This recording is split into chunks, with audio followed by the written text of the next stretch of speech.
কেন এরকম করছো আমার সঙ্গে?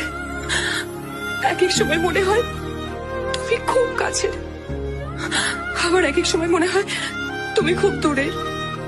তুমি আমাকে হাসাও, আবার কখনো কখনো কাঁদাও। মনে হয়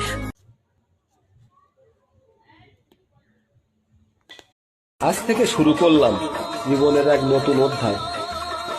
থাকবে না কারো প্রতি মায়া, থাকবে না কারো প্রতি বিশ্বাস। জেনে গেছি এই পৃথিবীতে কেউ কারো নয়, কিছুটা মায়া আর বাকিটা অভিনয়। যদি এক হয় দুটি মন, ভালোবাসার নেই মরণ, ভালোবাসার নেই রে ক্ষয়।